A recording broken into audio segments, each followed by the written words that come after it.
mobilizing, campaigning, politicking, but it has also unfortunately on occasion become the basis of misinformation, riots, and violence. Big tech has become intertwined with democracy. And globally, sovereignty is being pitted against big tech. And as each country begins setting new safeguards to ensure that democracy thrives with technology and does not succumb to it, India's story has also been remarkable.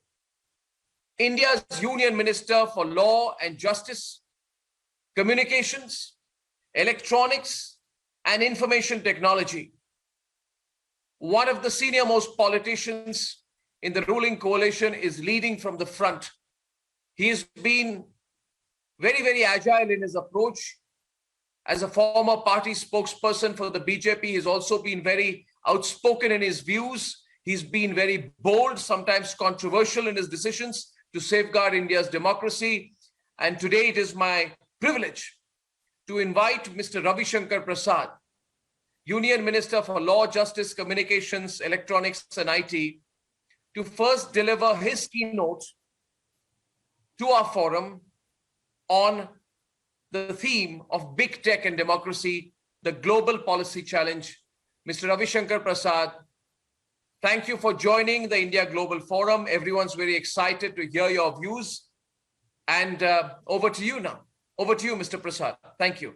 My very good friend, Arnab Goswami, good friend, Manoj Ladwa, and all the friends of the India Forum, which has become a very prestigious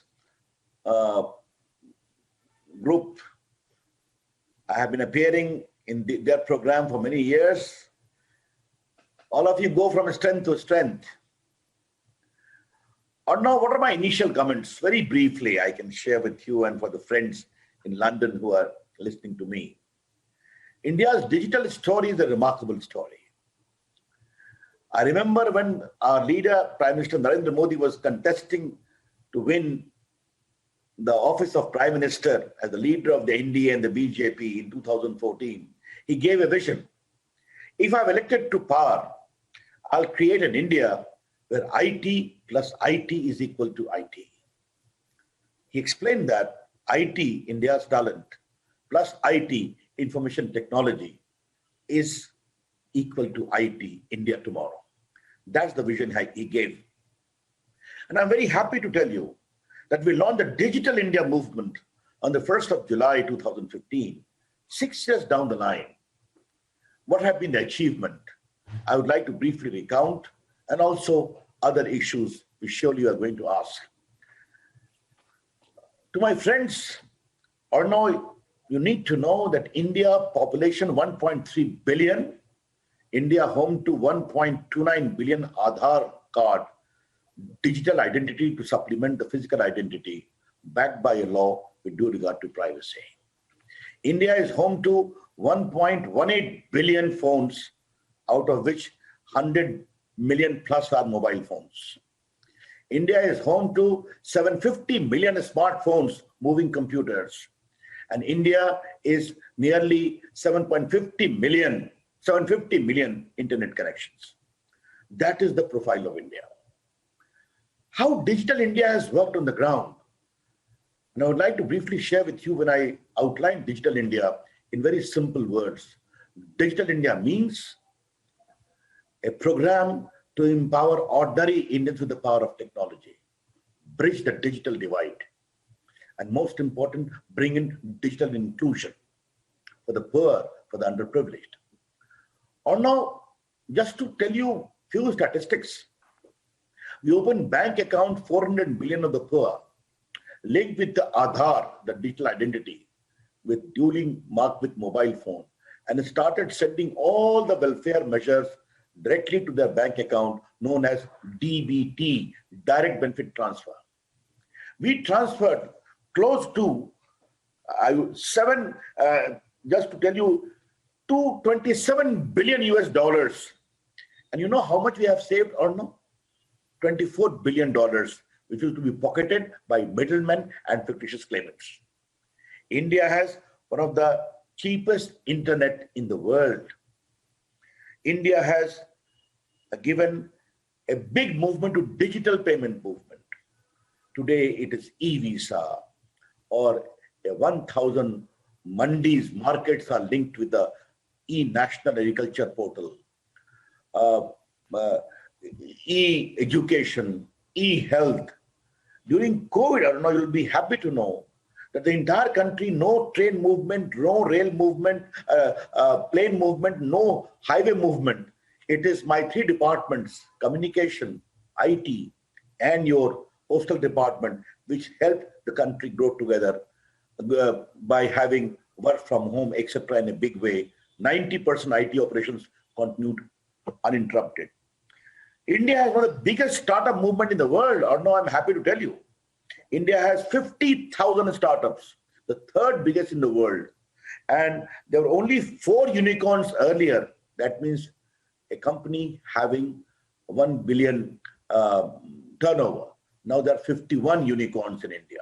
Young people changing the entire entrepreneurial ecosystem. India has electronic manufacturing, just 2 mobile factory in 2014. Now India has 260 mobile factory. All the biggest mobile manufacturers have come to India. And the rise in FDI, this year we received $26 billion FDI in computer, hardware, etc., etc. Therefore, from digital delivery of services to digital skilling to digital empowerment, to my friends who are listening to me, I was very keen that Digital India must become a mass movement. Nearly 400,000 common service centers, CSC, are situated in hinterland of India, giving digital delivery of services. Apart from education, to making your passport, to taking care of your land records, I have also used them now for pre-litigation advice to poor people. And 900,000 harassed mother-in-law or a wage earner having a problem, or someone having a problem, have been given legal advice by assigned lawyers to this whole platform. Therefore, I can only say India has made a mark in terms of digital inclusion, the shining symbol of Digital India, apart from delivery, empowerment, skilling, manufacturing, etc. I'm very happy to also share with you, India has become one of the biggest country to host all these social media platforms. Or now, WhatsApp users in India are 530 million. YouTube users are 448 millions. Facebook users 410 million. Instagram users 210 million. And Twitter users nearly 18 million. They're welcome to do business in India. They have empowered ordinary people of the country.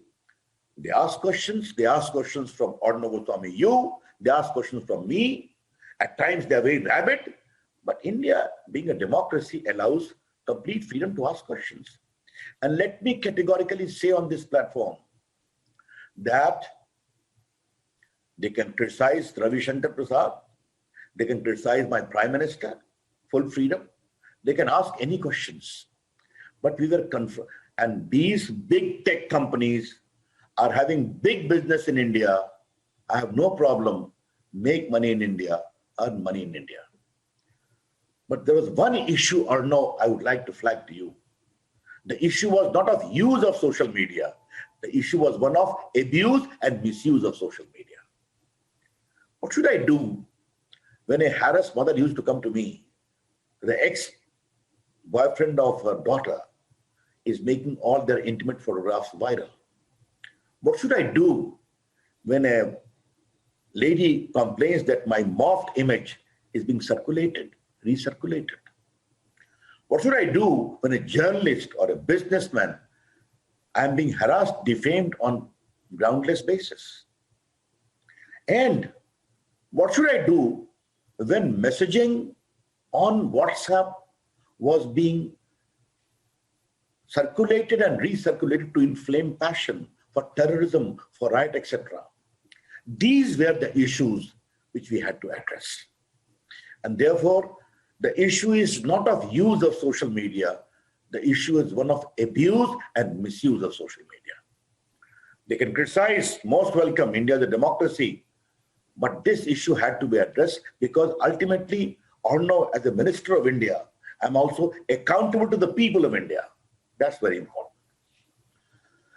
And there were 2 Supreme Court judgments asking us to take action. Now even judges are being told, you know that. There is a question of checking out some person. Even eminent journalists have been kicked out of a particular platform based upon their own unilateral ex parte assessment of the comments, etc., etc. Thereafter, wider consultations took place, and we have come these guidelines. What these guidelines say, very simply, or no, if you are a significant social media intermediary, namely you are having a user base of 5 million plus, you must set up in India a grievance redressal officer based in India whom people can approach in the event they have a complaint to make.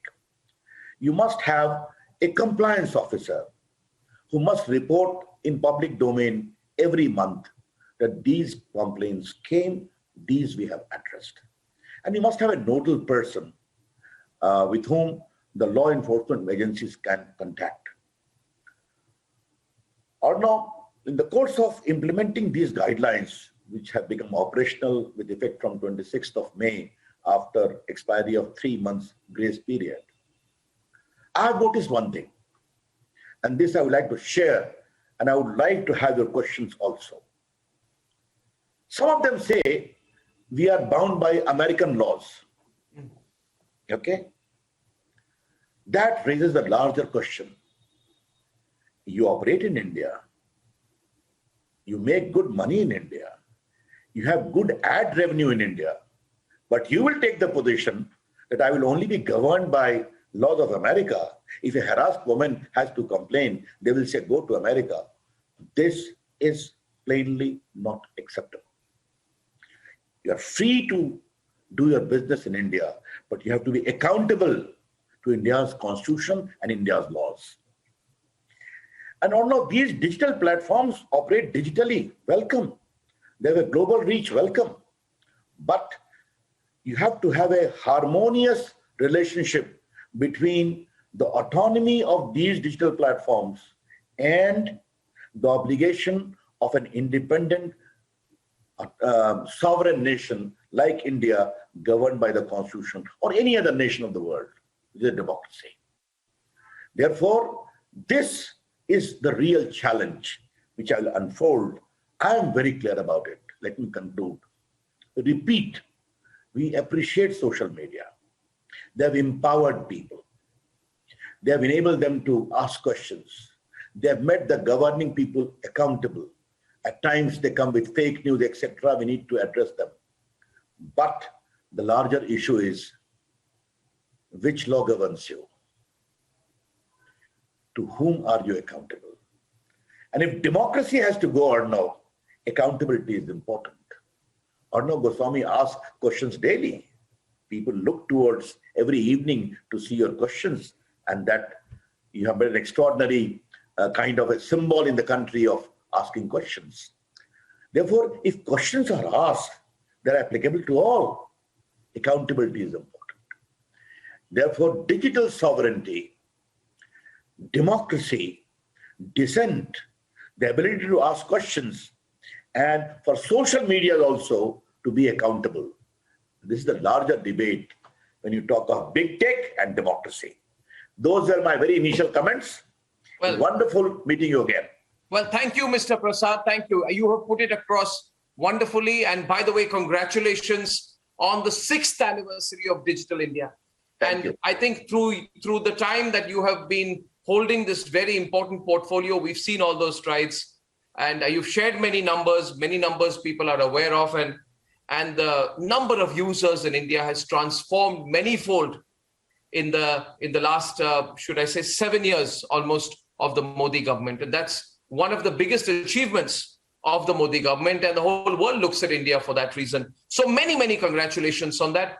Thank you. Mr. Prasad, you have also raised many issues which in a way I would say, and the audiences would appreciate, that these are very critical, because Mr. Ravi Shankar Prasad is both India's Minister for Law and Justice as well as Communications, Electronic and IT. And whether we like it or not, there has been an sort of enmeshing or a hybrid nature of these two ministries of late. I'm sure sometimes I want to ask you whether you are putting out a statement as law minister or as IT minister. And I think most of the tech giants would also want to know that. Mr. Prasad, see, some of the issues you raised in your opening remarks are actually global issues. And this is the challenge globally. You have common shared values, democracy, right to information, right to campaign, right to protest, right to report on the one side. But then there are also new issues which are coming up of national interest, sovereignty, the phrase which you used, our digital sovereignty. We cannot be sovereign unless we are digitally sovereign as well. So big tech, Mr. Prasad, has permeated nations across the globe. The issues you are raising as a minister today are dealt with by governments across the globe. And the biggest issue is that a handful of big tech platforms have a lot of concentrated power and ability to influence audiences. When they hold that remarkable ability, you expect them to be compliant on their own. But on the other hand, whenever convenient, they say, well, we are only intermediaries. We are only technology platforms. We are not the content creators. But as technology evolves, reaches more people, has a growing impact across nations, what does it mean at a larger level for safeguarding democracy? No, that's a very good question. Let me elaborate it. I'm so happy you have asked me this question at the very outset. These tech companies, I must acknowledge, have contributed in the expansion of digital footprint globally. They've empowered people globally. At a click of a button, I can know what is happening in Latin America sitting in Delhi, or in Patna, or you sitting in Guwahati. That's good. They operate in an ecosystem where geographical boundaries disappear. They have innovated, they have expanded, they have empowered. Point well taken. But the larger question is, are you a platform or you are a regulator? Or no, that's a very important question you have flagged. Because if you are a platform, you allow views to be accessed and also exchanged. But if you start dictating your own terms and norms, I can understand or no. If palpably terrorist messages are being exchanged, or a woman is being shown nude, or say there are issues about child sexual abuse, these are important issues. You must take action. But let me ask a counter question. If a riot is happening or no, you say my system is encrypted. I'm not asking you to open that encrypted system. But Arnav, with a very wide experience, can you deny when riot happens on the same day, around the same time, in the same geographical area, and lots of very explosive material is circulated and recirculated, whose content are all publicly known? What happens if some messages, very inflammatory, are sent from across the border? Do the platform have some responsibility or not? The allied issue is also very important. Democracy is based upon the voluntary choice of the people in a country. I can take that name. Cambridge Analytica pilfered about, I remember even coming on your show on that issue, large number of data of Facebook. I had to order a tough inquiry by the investigating agencies, and the company got closed. That data belonged to Indians. Therefore, there can be many shades. And the larger issue is, I'm very happy they have kept the issue for dialogue between you and me, big tech and democracy. There are authoritarian regimes who promote their own cause and put people behind bars for years together. But here is a democracy. If democracy is to survive, misinformation, fake news, explosive materials, I would say colluded material, all these are challenges. I am not in favor of censoring, I should be very clear to you all. But democracies have to find a common ground as far as these issues are concerned, so that these big tech companies do their business, earn good money, good profit, but become accountable. And this can only happen if they learn to follow the laws of the land, namely the country in which they operate. The question, and you have put the laws of the land out there under your newly notified Information Technology Intermediary Guidelines and Digital Media Ethics Code 2021, both technologically and legally. But Mr. Prasad, the argument of democracy is used against you. Those who are content digital players say that there is no need. In fact, they say that as per the rules of the free market, we must be allowed to operate freely. They say that the technology sector has to be treated differently from, for example, non-technology sectors in which you need greater democracy, greater freedom. And we must be ready for a little bit of collateral damage, because the pros are too many and the cons are too few. Depends on whether you look at the glass as half full or half empty. You will say that big tech is a source of information, or you will say it is a source of amplification of misinformation. And they say that there is no way in which any government can force any technology company to have complete control over the messages on their system. And hence, therefore, this becomes a growing battle. For example, Twitter refuses to comply with the IT rules. The IT rules cite a complaint under the Digital Millennium Copyright Act to threaten suspension of account to your Twitter account. But the same Twitter refuses to comply with your rules. So at the end of the day, Mr. Prasad, how will you step in? They say we are an American company. We respect American rules. But you said they operate in India. Can you force them to comply with Indian rules? My reply is very simple, Arnav. Very simple. When an Indian IT company go to do business in America, do they follow American laws or not? Indian IT companies are present in 200 cities of 80 countries, but substantially in America. When Indian pharma company go to do business in UK or USA, do they follow the laws of UK or USA? Not. Very clearly, they do follow. Now, tech companies cannot arrogate to themselves that I will only be bound by the laws of America, though I will earn money from India, and show in my shareholders that I have 400 million plus our subscribers in India. That is the first question. The second question is, I do take your point, or no, that technology displaces. As technology creates new conditions.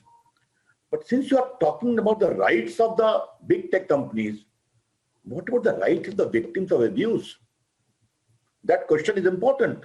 Do they have some rights or not? Arnav Goswami, when he sits on his news channel, a popular news channel in India, you are bound by certain obligations or not. Though you are watched globally, there is media council, there your in-house system is there. There is press council for the print media. Globally in America or England, there is joint appeal by many leaders. The larger issue is that there has to be a harmonious balance. That is very important. And the reply cannot be that we'll only be governed by American laws. Now, since you asked me that question or no, I never tried to mention anything concerning me, but since you have mentioned it, they blocked my Twitter account for 1 hour. Yeah. And you know what reasons they gave?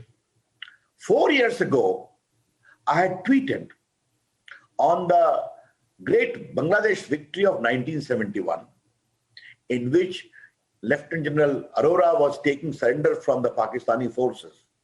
It was the celebration of that great victory. And behind that great song of A.R. Rahman, Ma Tujhe Salam, Vande Mataram was being played. It was on Facebook and all. After 4 years, Suddenly they say, we had some complaint. And the complainant made a public statement in Economic Times. Sorry, we had no concern. Let them have the copyright of that. What is this? I always say, if you are going to invoke the Millennium Digital Copyright of America, you have to be also cognizant of the copyright rules of India. That is the point. Because tweet was made in India. You cannot say my whole stand will be regulated by an ex parte assessment of a US law. That is the point, or no? Again, I don't want to... You think Twitter targeted you selectively? No.